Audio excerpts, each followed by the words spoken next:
नमस्कार दोस्तों, आपनी बातां चैनल में आपका स्वागत है। आज मैं आपके सामने एक और शिक्षाप्रद कहानी टिलटिल का साहस लेकर प्रस्तुत हुआ हूँ।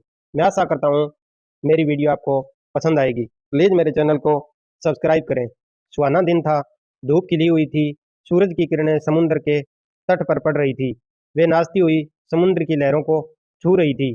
किरणें नावें निकालते मछुआरों पर पड़ रही थी। चट्टानों के पास बालू के ढेर पर भी पड़ रही थी। सूरज की किरणों से बालू खूब गर्म हो रही थी। अचानक बालू के नीचे कोई चीज हिली डुली। थोड़ी और हलचल हुई। फिर जैसे कोई चीज टूटी, तब और ज्यादा हलचल हुई। उसके बाद एक नन्हा सा जीव रेंगता हुआ बालू से बाहर निकला। उसकी पीठ पर नरम खोल था। यह टिलटिल था, समुद्री कछुए का बच्चा। टिलटिल टॉपसी का बच्चा था। टॉपसी समुद्र में रहती थी, वहीं उसका घर था। वह सारा दिन लहरों में खेलती रहती थी, लेकिन समुद्र तो रहने के लिए बड़ी अशांत जगह है। इसलिए जब अंडे देने का समय आया, तो वह तैर कर समुद्र के किनारे पर आ गई। किसी शांत जगह की तलाश में बालू के ढेर के किनारे किनारे रेंगती रही। वह चट्टान के किनारे वाला यह कोना बहुत अच्छा है। टॉपसी ने अंडे दिए, उन्हें बालू में दबाया और तैर कर वापस समुद्र में चली गई। उसे चिड़िया की तरह अंडे सेने के लिए वहां ठहरने की जरूरत नहीं थी। समुद्री कछुओं को अंडों को सेना नहीं पड़ता। बालू धूप में गर्म हो जाती है, वहीं अंडों को गर्म रखती है। जब तक बच्चों के निकलने का समय न हो जाए, अंडे अपने आप ही फूट जाते हैं और कछुए के नन्हे बच्चे रेंग कर बालू से बाहर आ जाते हैं। उन्हें किसी की मदद की जरूरत नहीं पड़ती। टिलटिल ने अपनी नन्ही गर्दन घुमाकर चारों ओर देखा। सूरज की तेज धूप आंखों में चुभी। जरा सी देर को चक्कर आ गया। उसने समुद्र की गर्जना सुनी, बालू पर लहरों के टकराने की आवाज सुनी। उसके मन के अंदर से किसी ने बताया कि अब उसे क्या करना चाहिए, कहाँ जाना चाहिए। समुद्र उसे बुला रहा था। उसके पैरों के नीचे बालू खिसकी। बालू के नीचे से 5 और कछुए के बच्चे रेंगते हुए बाहर निकले। वे सब टिलटिल के भाई-बहन थे। टिलटिल को देखकर उन्होंने कहा, "हेलो।" टिलटिल ने भी कहा, "हेलो, मेरे पीछे-पीछे आओ, हमारे पास ज़्यादा समय नहीं है।" एक ने पूछा, "और हम जा कहाँ रहे हैं?" टिलटिल ने कहा, "समुद्र में।" "और कहाँ?" टिलटिल उन सबको बालू के पार ले गया। कुछ ही देर में और भी नन्हे-नन्हे कछुए के बच्चे साथ हो गए लिए। टॉपसी ने करीब 50 अंडे दिए थे, लेकिन उनमें से बहुतों को अभी तक बालू से काफ़ी गर्माहट नहीं मिली थी। इसलिए बच्चे अब तक बाहर निकलने के लिए तैयार नहीं थे। कुछ अंडे एक शरारती लड़का निकालकर अपने घर ले गया था। चट्टानों के किनारे-किनारे चलो, टिलटिल ने सबको सावधान किया। उन बड़े-बड़े समुद्री पक्षियों को देख रहे हो जो ऊपर उड़ रहे हैं, बड़े दुष्ट लग रहे हैं, कहीं हमें मार न दें।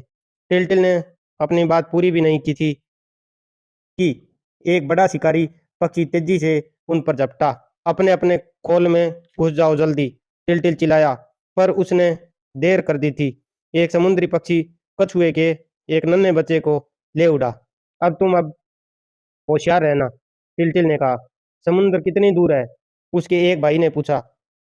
मुझे तो भूख भी लगी है और प्यास भी, दूसरे ने कहा। देखें, यहाँ क्या मिल सकता है? टिलटिल बोला। सबसे बड़ा होने के कारण टिलटिल उनका लीडर था।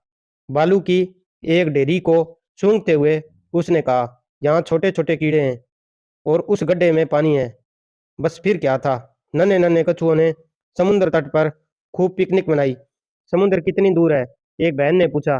टिलटिल ने कहा, मेरे ख्याल से ज़्यादा दूर नहीं है। समुद्र के तट पर लहरों के टूटने की आवाज़ नहीं सुन रही हो।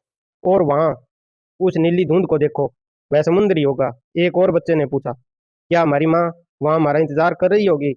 टिलटिल ने ध्यान से इधर-उधर देखकर कहा, शायद, लेकिन वह नहीं जानती कि हम लोग बालू से बाहर निकल आए हैं। कहीं वैसे तो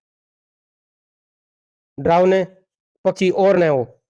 उनमें से सबसे छोटे बच्चे ने कहा। उसके बाद जहाँ भी चट्टान मिलती, वे उसके पीछे छिपते-छिपाते बड़ी सावधानी से आगे बढ़ने लगे। समुद्री पक्षियों ने उन्हें पकड़ने की फिर कोशिश की, लेकिन इस बार तो उन्हें चेतावनी मिल चुकी थी। वे अपने-अपने खोल में छिप गए थे। समुद्र की गर्जना और तेज हो गई। पैरों के नीचे बालू ज़्यादा गीली लग रही थी। छपाक समुद्र तट से टकराती लहर के फैन ने उन्हें छू लिया। कितना ठंडा, कितना अच्छा लग रहा था। हमें समुद्र अच्छा लगता है, टिलटिल के भाई बहनों ने कहा। बेशक हमें समुद्र अच्छा लगता है, टिलटिल ने कहा, और अब से समुद्र ही हमारा घर होगा। अब वे पानी में थे, फिर भी खतरा टला नहीं था। बड़ी मछलियों का एक झुंड आया और भूखी निगाहों से उन्हें ताकने लगा। जल्दी से घोंघों के नीचे छिप जाओ, जल्दी, टिलटिल चिल्लाया। वे झटपट वहां पड़े खाली घोंघों के ढेर के नीचे घुस गए। टिलटिल ने चौकस आंखों से चारों ओर देखा। वह नहीं चाहता था कि कोई दुर्घटना हो। उसके एक भाई ने कहा, जिंदगी बड़ी कठिन जान पड़ती है, लगता है हमें हमेशा किसी न किसी शिकारी से बचते रहना होगा। टिलटिल ने कहा, खतरों से लड़ना ही जिंदगी है पगले, पर हम सबको उसकी आदत पड़ जाएगी और मजा भी आएगा, तुम देखना। कुछ देर बाद बड़ी मछलियां चली गई।